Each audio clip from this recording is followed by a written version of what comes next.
Wednesday, February 8th, 2015. Woohoo!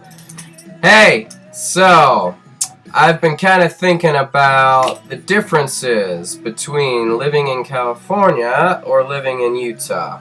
In case you guys are wondering, like, my opinion on these two states, and maybe I'll throw Florida in there too. I guess the pros of California are there's a lot of LGBT people.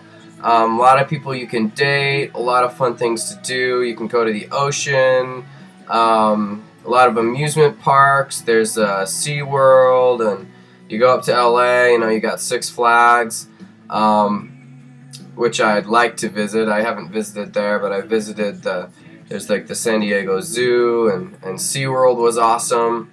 And well, if you're thinking about going there without any family support, just make sure you have about double the money you would be spending in Utah.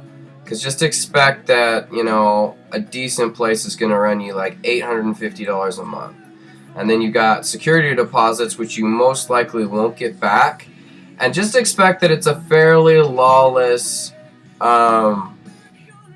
place to live. Southern California, if you're going to go 500 or below 500, you're probably not going to get the best place to live. If you're super good at finding places like I am, you can find some pretty decent living situations, but you kind of pay for it in other ways. So, I don't know. The bad thing is that there's a lot of sexual assault that goes on in California, mainly because they just don't have enough prison space for all the people who are breaking the law.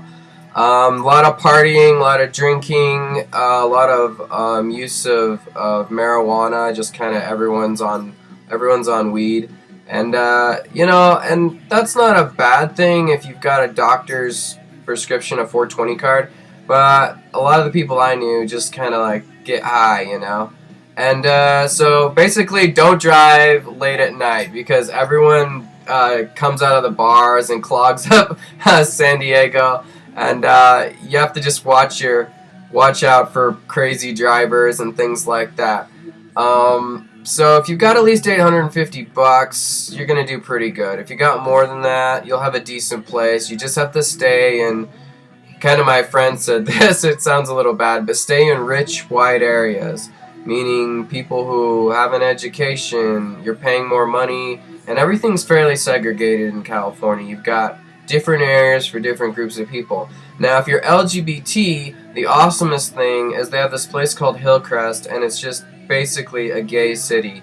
There's a bunch of LGBT people there. There's a few straight people, quite a few bisexual people, and everyone, it's normal to be gay there. That's kind of how you get pride. I think people can develop an internal pride if they have a strong will anywhere in the United States. But I'd say it's harder in places like Utah where, you're discriminated against because, and people, it's not so much me, because I came from California, I lived there 2 years, and it was bomb. I loved it. I partied it up. It was super fun. The thing is that I got home I spent a lot of time in Hillcrest and in North Park and places like that where there's a lot more LGBT people, and it seems so normal. And you could be self-expressive that, like, I came home and I had all this pride, I was like, I can do what I want. My hair color's all, it was all dyed blonde before, and I was just happy and proud to be me. And I think almost every LGBT person, when they're with their boyfriend or whatever, they feel that pride because they feel comfortable, because they know that they can be themselves. And you get home and everyone's going to try to guilt trip you, And my family has lived in Utah since, when I was 11, they moved here from Indiana. And now that I'm pretty near, I'm near Salt Lake City. And I was like, well, there's a lot of good things about Salt Lake City. I mean, they enforce laws. Sex offenders are prosecuted here. So people can't just get away with doing stuff like they do in California. You don't have access to things like medical marijuana and things like that. Most people here are a lot more interested in, they used to be more into painkillers and stuff, but now it seems like, as far as drugs go, it's just they've cleaned up a lot of things. to the point where, you know, people who have conditions just can't get the drugs they need, which is really lame. And but as far as the LGBT scene, more and more things have been enacted, and people can still like discriminate against you, like not let you live in a place or not let you date who you want because you're LGBT. I'm in that situation. I am in between apartments. I moved out of my boyfriend's place.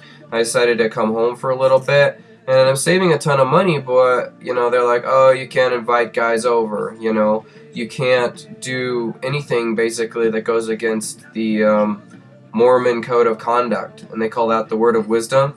And I just kind of like, well, you know, it's my body, it's my life, and they view it as, hey, it's not your body and your life because of our religion. And I'm like, well, I'm not a part of your religion, for real though.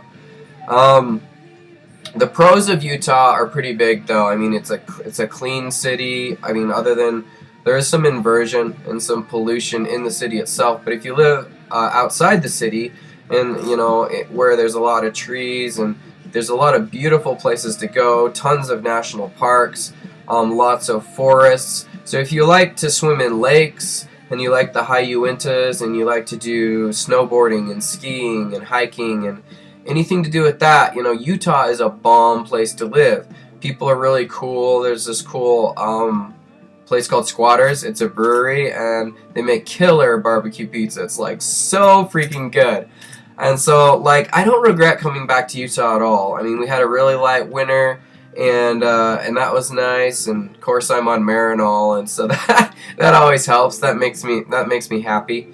But yeah, I mean, if people don't like the winter, they used to be really bad, and who knows? Maybe next year it's going to be really bad. But that's good for skiers and snowboarders. But you know, for everyone else, they're just like, I don't want to have to buy winter tires again, you know.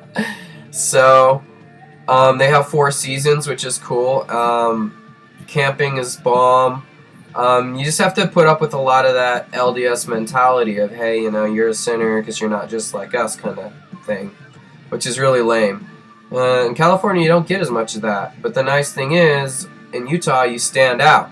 You wear an earring, you have wild hair, you do whatever you want. People are going to be like, you know, they have to deal with it. You know, you're a person too. You have rights. And so don't feel like just because, you know, just because other people don't like the way you represent yourself doesn't mean that you can't still be you. Just realize that a lot of the stuff you'd want to do, you may have to do away from, you know, away from your house, or away from your parents' place or whatnot. It's kind of hard, you know. My boyfriend and I, because we're still friends, I call him my boyfriend. Well, he put this ring on me yesterday, and this is my right hand, but yeah, he put this ring on me, so I'm hoping that our relationship will be good. I mean, we haven't really specified what that means, if it's commitment or if we're just exclusive, but with the STI risk, it's just like, all I recommend is people try really hard and be really forgiving of the people they're in a relationship with, because you do not want to catch an STI. And fortunately, I've been lucky, but get vaccinated, you know, get the HPV vaccine if you're going to be sexually active. Be really careful and selective with who you go out with. I can kind of tell you a couple of things that, like, I do, but I want to stick to the subject. So, living in Florida beaches are bomb. I'm a surfer. I love California because the waves are freaking huge. Like, I rode this wave that was literally like the size of a house. It was massive, and I just was like cruising along this thing, and then like the board dipped, and it was like this board from the 80s, and it totally was like snapped. It was like BAM! And then like I was like under the water, I was like, whew, I was like in a spiral for literally like, I don't know, a minute, and then I came up for air. And that didn't stop me. I went and got another board and kept surfing. You know, when you're new to it, like, you know, you learn a lot. And it's just insane. The guys there are really hot. You know, they'll go down on you the first time you meet them. And it's fun. And, like, if you're new to being gay, like, I don't know. It's like, make sure you have friends. Like, it's been harder for me to make LGBT friends from the standpoint that they all want to get in my pants. Or they want me to, like, pull down my... Anyways, they definitely are the type of people who don't have inhibitions sexually and don't find anything wrong with it. And their parents don't either or whatever. It's like, My first boyfriend, who was Vietnamese, I had him for maybe like a week before he went all like, was like, I want sex now, and I was like, no, I'm not ready, and we ended up having to break up because he just, he was into his master's program, and he was just really hot, but he didn't want to just do oral, like he wanted everything, and I was just kind of like, I'm not ready. And so it's okay. It's okay to tell people you're not ready. It's fine to say no. And if they want to go crazy, they have to respect you, fundamentally. Find people who respect you.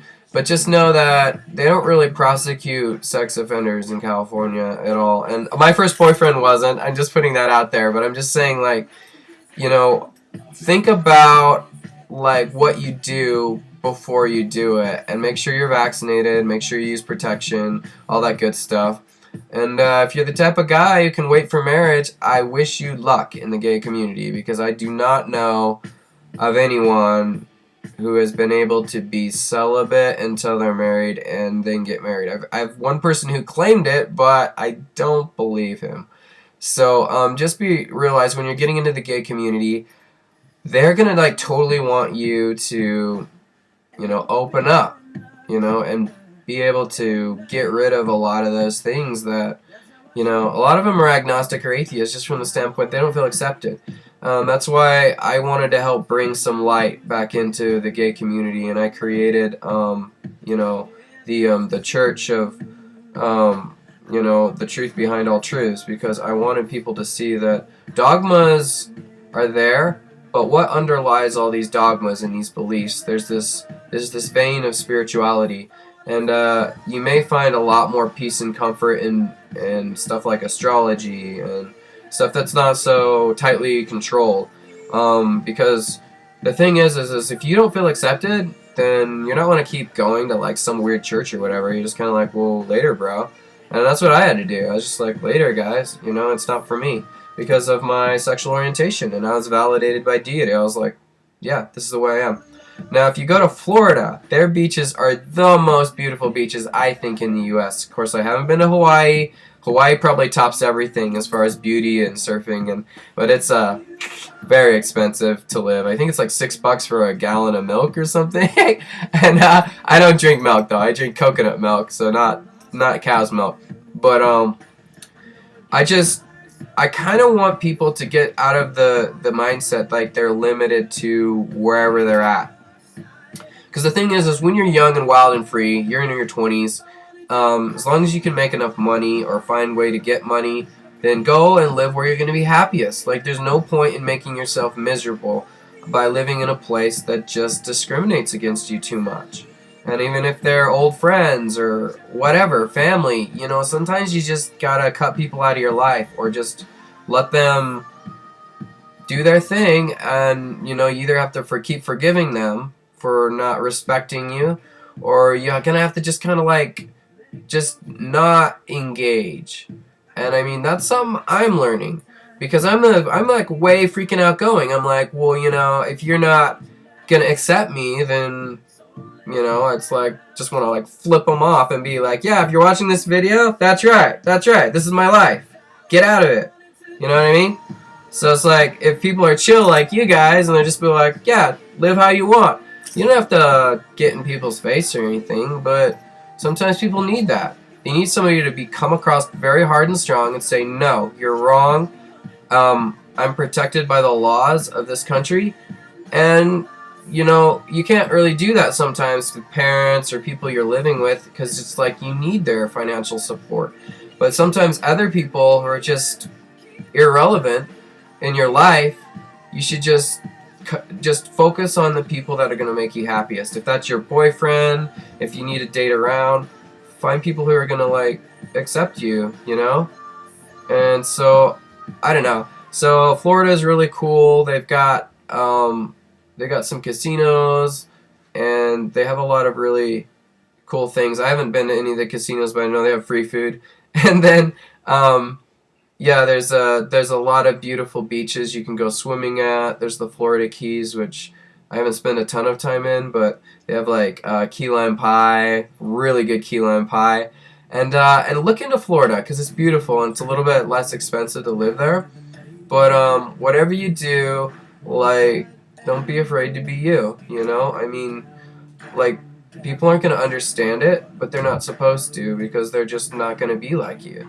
But still try to show them love and as much respect as you can. And I leave that. Okay, bye.